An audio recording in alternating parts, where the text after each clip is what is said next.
Well, good morning. Welcome to all of you guys joining us at our Ashley Park campus. We're glad you're here. And for those of you watching online, we're certainly glad you took some time out of your weekend to be with us.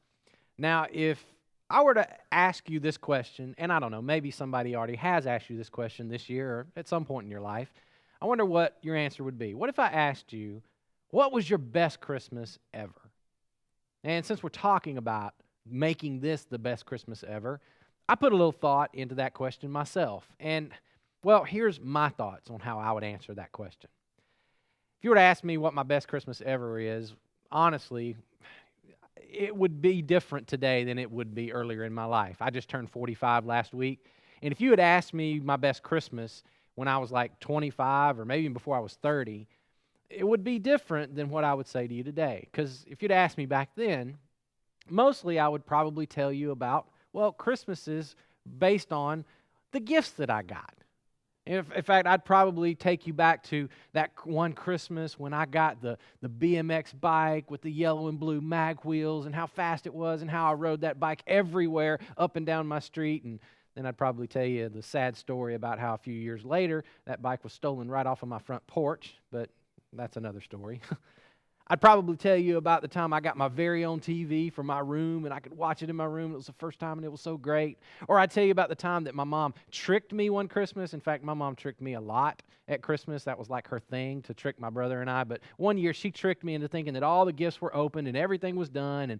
And so she handed me this black trash bag to help her clean up all the wrapping paper that was in the living room. And she handed me this black trash bag. And as soon as I grabbed it, inside the trash bag was an Atari 2600. Now, some of you are going to have to Google what an Atari 2600 is, and you should do that. And you'll find out how awesome it was.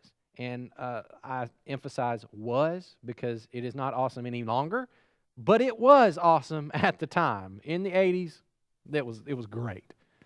But now if you were to ask me what was my best Christmas ever, well, I would probably not talk to you about anything that has to do with gifts.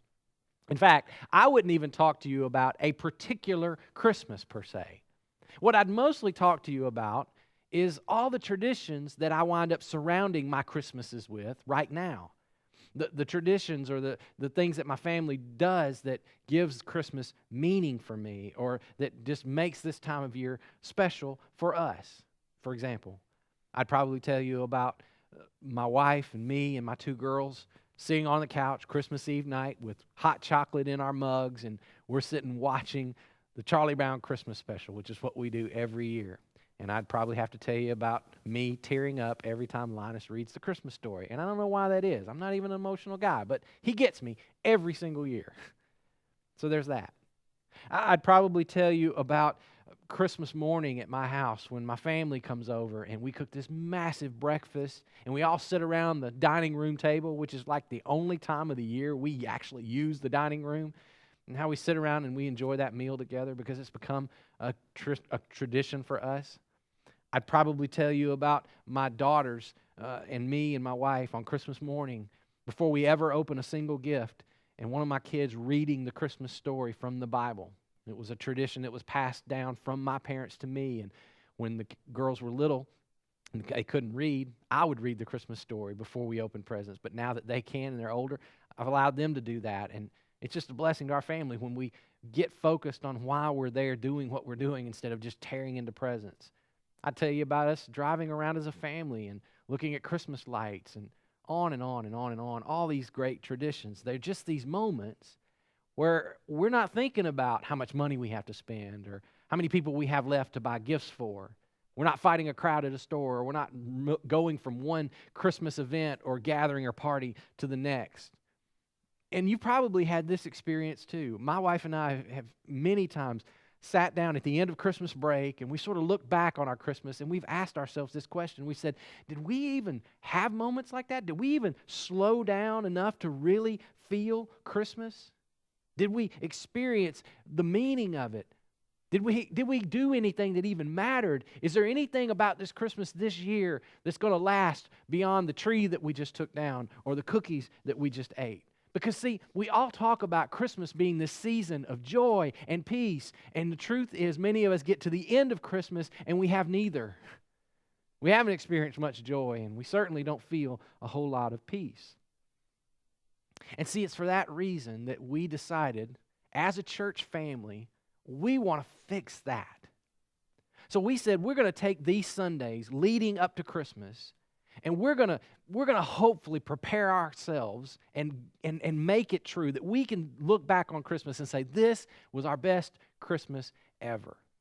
And right here in this service, we've taken some time out of our service to get us focused on the season of Advent and the Christmas season and what it means and all of those different aspects. And each message during this series, we're going to talk to you about a practice or an activity or something that we're encouraging everybody to take part in, that we think if you'll do that, it'll make this one of the best Christmases ever. One of those years when, on Christmas night, when your head hits the pillow, and yes, you're going to be tired, and yes, you had a lot of things going on, and maybe it was a little bit hectic, but you can at least look back and say, you know what, but this Christmas was filled with memories. It had some meaning. And this year, we didn't miss the heart of it. This one made a difference. This one was worth it. And you know what? If every Christmas were like this one, I think that would just be okay with me. So here's the deal. If you missed last week, and I know many of you did, we started by offering you some ideas, some thoughts, some activities you can be involved in. And we talked about the first thing that we're inviting everybody at church here to do to make this the best Christmas ever. We said, just like we often do around here, we want to come together and make a huge difference for some people in our community. And the first thing we're doing, many of you already done this, is we're sponsoring 500 children in our community who are under-resourced, and we're going to participate with Christmas in Coweta, that program in our county that is going to give them Christmas gifts this year. Maybe for some of them, a Christmas that they could never even imagine having before. And so many of you, starting a few weeks ago, you went and took one of those tags in the lobby that we have, and I just want to remind you, we still have some of those available. In fact, the last time I checked, we still have about 100 kids out of the 500 that we committed to who have yet to be sponsored, and nobody's taken their name. So I want to encourage you one last time. We've got one more week. In fact, the gifts got to come back next Sunday. Remember to bring those unwrapped with the tag attached, but this is your last week to do that. So I want to encourage you, before you leave today, stop out in your lobby, whatever campus you're at today, and take a look and maybe consider sponsoring one of those kids if you haven't done that. Maybe some of you already have, and you would say, you know what, God's blessed me this year, and I can do even more. So maybe you want to stop and consider taking another one and shop for one more child. I also want to remind you that we still need volunteers to help us with the gift distribution that we'll be doing on December 21st. And I just tell you, if you've never been a part of this event that we put on every year, I talk to the volunteers, people who are involved in this every single year, and every time they tell me, it was one of my favorite things that we did all year long. It's just this amazing event where we invite the families that we've sponsored to come to our Sharpsburg campus. And they bring their kids, and we have activities going on in our children's wing where they're doing activities and crafts and all kinds of crazy fun Christmas stuff, and they get to enjoy that. And then we escort the parents, and we bring them here, and we offer them a chance we present them with the gifts, and we offer them a chance to gift wrap their child's gift, and we help them with that. And then they get to take the gifts home, and they get to put them under their tree, and they get the joy and the dignity of expressing that and giving that to their child. And it's just a great day where we just love on people in our community. We serve them. We interact with them. So we need volunteers to do all of those things, from the gift wrapping to the kids' activities to escorting people and just sharing God's love, sharing the love of Jesus with our community. So if you haven't volunteered for that yet and you've got some time on December 21st, we'd love to have you be a part of that. Just go to the website, ashleyparkchurch.com, and you'll find a page right there, Christmas in Coweta Distribution, and you can sign up right there on the website. But the other thing that I'm super excited about, and again, many of you missed this if you weren't here last week, is this new partnership that we announced last week. We have partnered with an organization in our community this Christmas known as RIP Medical Debt. And this is an organization, it's a nonprofit where they are able to identify families in our community who are experiencing crushing amounts of medical debt, people who are living now below the poverty line, and they step in and they're able to renegotiate that medical debt and sometimes pay that debt off for pennies on the dollar. And so we talk to this organization, and they tell us that if we do what we typically know that we can do each Christmas and the amount of money that we are able to raise, that we quite possibly could pay off $4 million of medical debt in our community. You heard me right. $4 million. Can you imagine that phone call? And this is going to happen. The phone call that some families in our community are going to get this Christmas, and somebody on the other line is going to say, hey, because of the generosity of people living right around you, your medical debt is completely gone. I mean, you talk about having the best Christmas ever. I cannot imagine having a better Christmas for those families than having that happen. And we get to be a part of making that happen for them. So last week, you remember Ed announced that we need full participation from everyone at Community Christian to be a part of this. And so we asked if everybody at our church would just make a one-time gift in the amount of, say it with me, $39.95. And not one single penny of this is going to stay with us. We're giving all of this away. My family and I, we participated last week.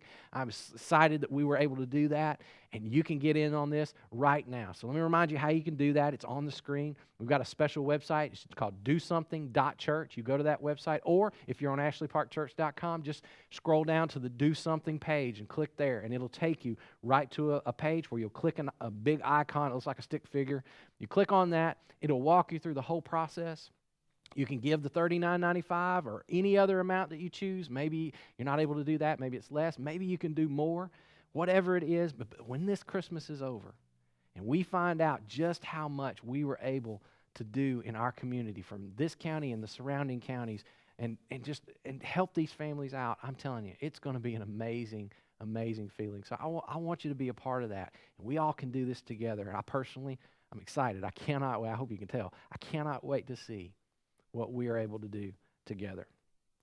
Well, today, I want to invite you to one more thing this Christmas that you can take part in, that you can do, that'll make Christmas matter. Hopefully make it one of your best ever.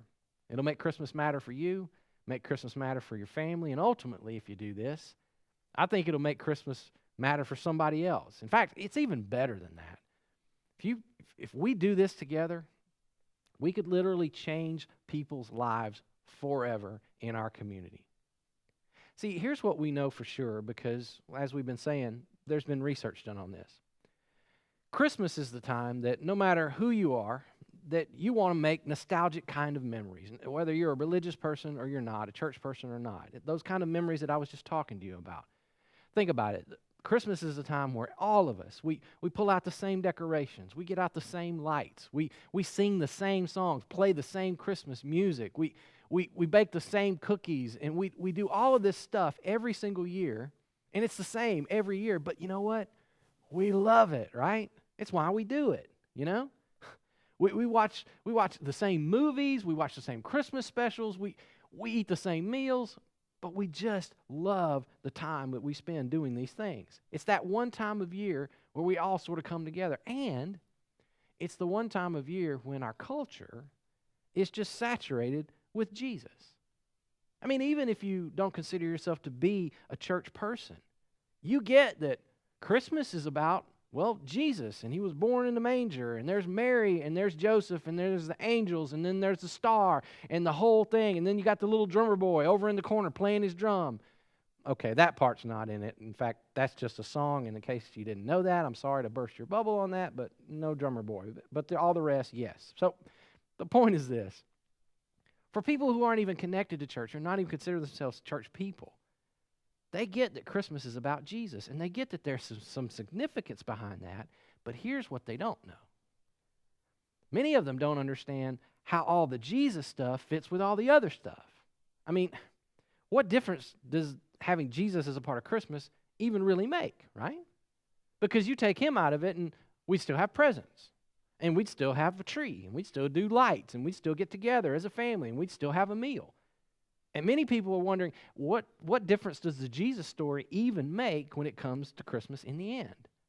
Now, if you're a follower of Jesus, like me, that thought ought to sound so outrageous to your ears that it doesn't even make sense. I mean, we would say, but of course it matters. I mean, the story of Jesus is Christmas. It's the greatest news the world's ever heard.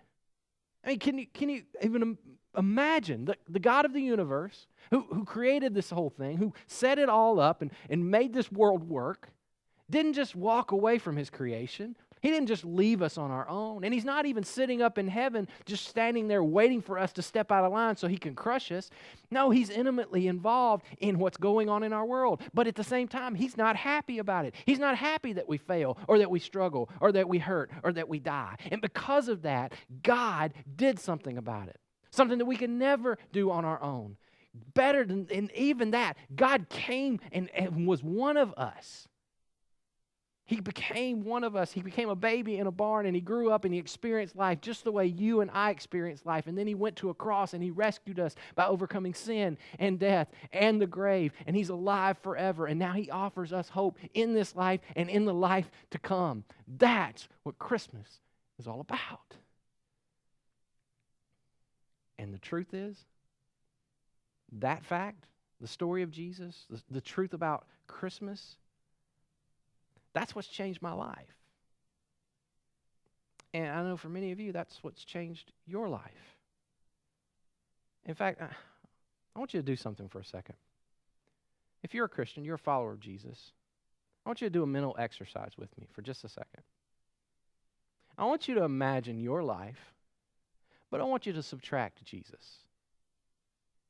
Everything. Everything that Jesus has meant to you. I want you to subtract every blessing he's ever blessed you with, everything Jesus has ever taught you about life. Subtract his forgiveness, subtract his love for you, subtract his guidance for your life, subtract every answered prayer, every way that Jesus has made your life better, made you better at life. Subtract every relationship you've ever had as a result of being a follower of Jesus. Take out everything he ever touched in your life and just subtract it from your life. Now, I know for most of you, if you're like me, you can't do that. I mean, that mental exercise for me, that's impossible. See, Jesus is not a part of my life. Jesus is my life. I'm nothing without him. You take Jesus out of my life, I don't have a life. And see, I know that for many of you, you're saying the exact same thing. You're thinking those exact same thoughts. You would never want to experience life without Jesus and everything that he means to you because he matters more to you than you can even describe or imagine. And the reason I bring that up and the reason I had you think those thoughts is because here's the truth. There are people that you work with, people that you live with, people you go to school with, people you do business with. And not just for the Christmas time, but all the time, their life is missing Jesus. That one thing that you can't imagine your life without, it's missing in theirs. But what if this Christmas that all changed? And what if that all changed as a result of what you did? What if you were responsible for helping someone find in their life what you can't imagine your life without? What if you introduced Jesus to someone? I think that might be the best Christmas ever. And not just for that person, which it would be. It'd be the best Christmas for you. So in order to do that, for us to make that the best Christmas ever, I want to teach you something. In fact, I want to teach you a habit that I want to invite you to adopt this Christmas. But not just for this Christmas. This is a habit that you can carry with you all throughout the year. This can go on forever. But specifically at Christmas time, I want to teach you the habit of inviting people. Inviting them to come and to experience Jesus through your church, specifically this Christmas. Now, I know what some of you are already thinking. You're thinking, well, okay, I know what he means. He means that he wants me to go out and befriend somebody and get to know them and hear their story and get close to them and really get to know their life and love them and serve them because, you know, people are not projects, they're people, and Jesus loves people, and we're supposed to go love people. And then as I get to know that person over time, when I come to a place where it doesn't feel too uncomfortable or too awkward or too religious-y, then I'm going to invite that person to church. And let me just say, that's great. We should all be doing that. There's nothing wrong with that. Yes, that's a good thing. That's not what I want to teach you to do today. That's not the habit that I'm talking about.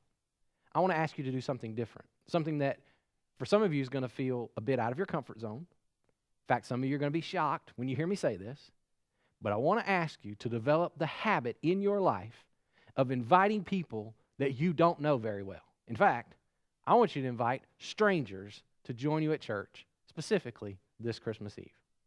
Now, before you freak out, I'm going to make it easy for you. And if you've been around Community Christian for any length of time, you already heard us talk about this. I want to teach you 3 conversational triggers, 3 things that when you hear them said in a conversation, it's going to be your trigger, your reminder, hey, now's a good time to make an invitation, specifically to the Christmas Eve services at my church. We call them the 3 knots. But now, this time, I've actually created a new set of knots. These are the 3 knots Christmas edition, all right? I'm going to teach you these 3 things that when you hear them, they're going to be your reminder, your trigger. Now's the time to invite this person to join me at Christmas Eve at Community Christian. Because we've said this before, almost everybody these days around Christmas time is thinking about possibly attending a church service for Christmas. It's one of the easiest invitations that you can make for the year. But from now on, you're going to be listening. Here are your 3 triggers, and when you hear them, one of them, you're going to make an invitation. So here's the first one. It's when somebody says that I'm not in church, but specifically, I'm not going to church on Christmas, or I don't have a church where I can celebrate the Christmas season. When you listen and you hear somebody say that, you're going to make an invitation. And again, it's one of the most easiest conversations to have because here's what's going to happen. We have these conversations all throughout the holidays. You're going to be at a Christmas party or hanging out with some friends, or you're going to be at a restaurant or at a coffee shop, or you're just going to be interacting with someone at work. And you're going to ask them this question, because we always ask this question around Christmas. Hey, what do you and your family have planned? Or what are some of your traditions? Or what are you guys going to do? Or where are you going to go for Christmas? And we always say the same things. We're going to say, well, the family's coming over. We're going to have dinner, and we're going to open presents. Or we're going to head to this place and do this thing. And we're going to have this party, and we're doing all this stuff. And people are talking about what they're doing around Christmas time. And then a very simple question to ask them is, well, are you going to church anywhere? Are you going to catch a Christmas service this year? And when they say no, you should just say, well, you should come to my church. We're having this great Christmas Eve service. I think you'll like it. You should come with me. That's the first knot that you're listening for. Here's the second one. I'm not prepared, but here's the Christmas twist on this one. How many times have you been in a conversation around Christmas and you've heard someone say or talk about all the stuff they've got going on that's just flat out stressing them out around the holidays, right? People talk about all these gifts I've got to buy, and here's all the family get-togethers we got to do, and we got to get all the groceries bought, and we got to cook all the food and all the decorating and the lights, and it's just stressing me out. And it's like we're struggling so hard to get prepared for what's coming around Christmas that most of us don't even have the time to slow down and actually enjoy Christmas. How many times have you had that conversation? How many times have you said that in a conversation? I know I have. So the next time you hear that I'm stressed out, or I'm not prepared, or Christmas is just hectic, here's what you say. You just say something like this. Say, you should come to my church for Christmas Eve because I feel the same way around Christmas. And we know that everybody feels stressed around Christmas, and we never feel prepared, or we never feel like we actually slow down to take it all in. So we just thought as a church we'd help. So we're just planning 1 hour of just a time where we're going to come together and get away from all the chaos, and we're going to experience a little bit of Christmas joy, a little bit of Christmas peace, and I think you'd love it. I think it'd be just what you needed to maybe slow down and experience Christmas. And then you can tell them about the website, or you can hand them one of those invite cards that you've got on your chair.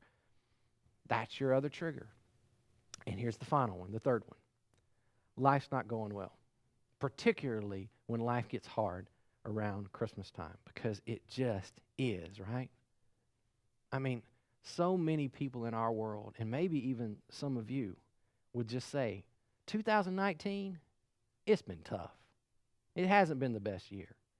And when you come to around to Christmas and the holidays, when everybody's expected to be happy and joyful and excited, for many people, it just makes it worse. It highlights all the negative that's going on because many people have lost loved ones, or they've just lost a job, or they're having financial trouble, or they're just in a struggle in their relationship. And for them, Christmas is not all joy and peace and happiness. And they're struggling to find joy this Christmas.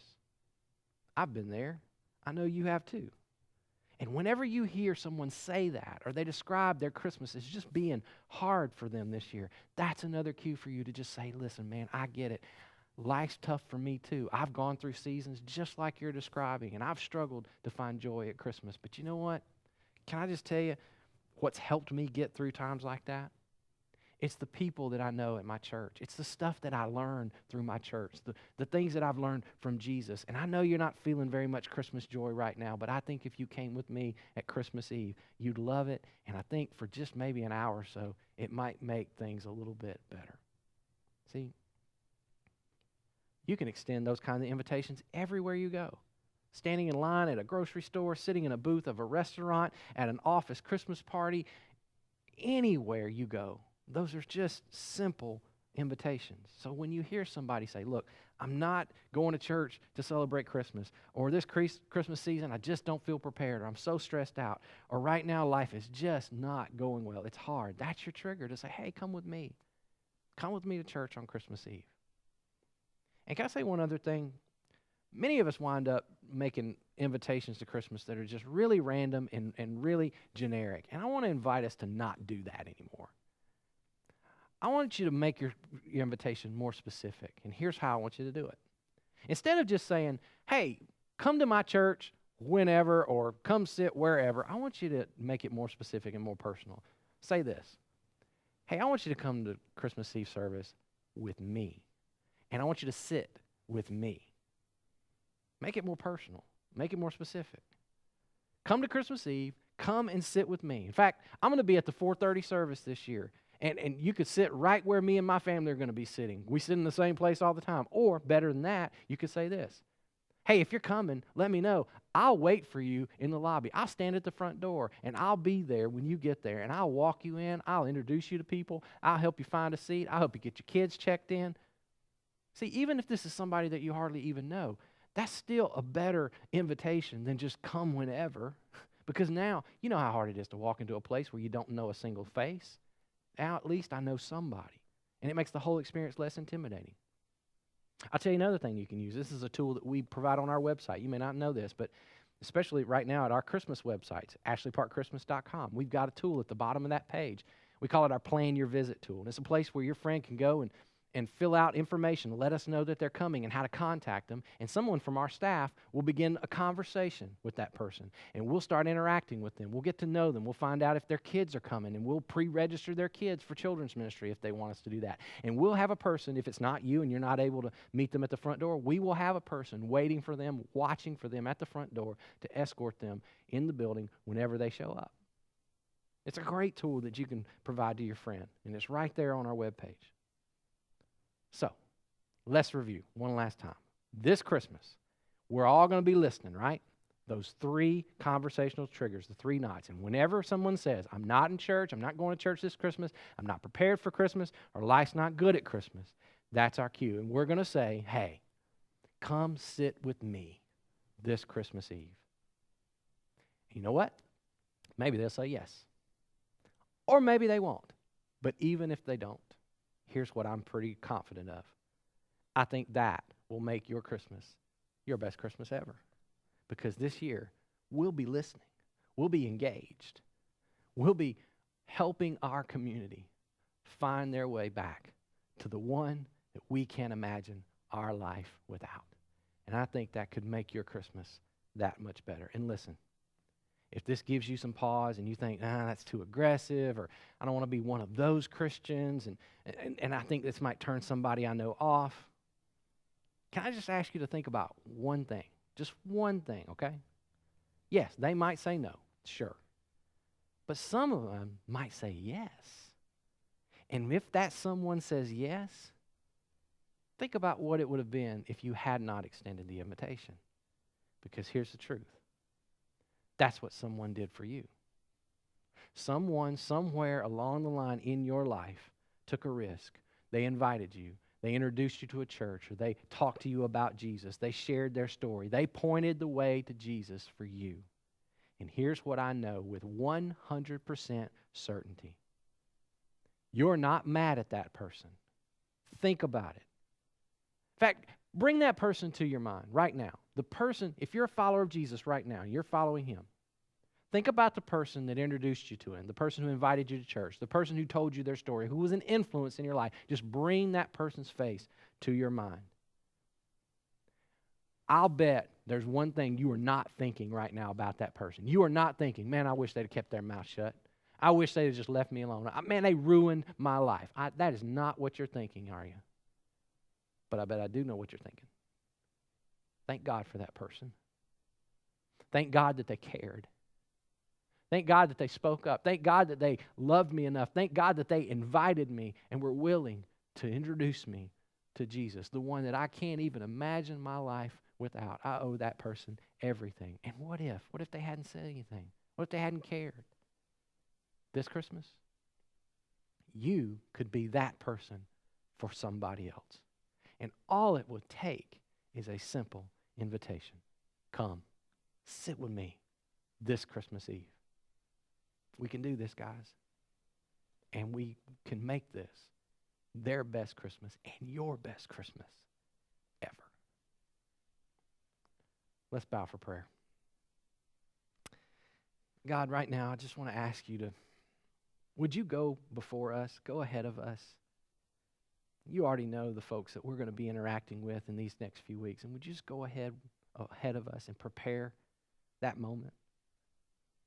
And God, would you be in that moment when we hear those triggers and we start thinking about maybe this is a time to offer that invitation? Would you give us the courage to love that person and care enough to offer that invitation?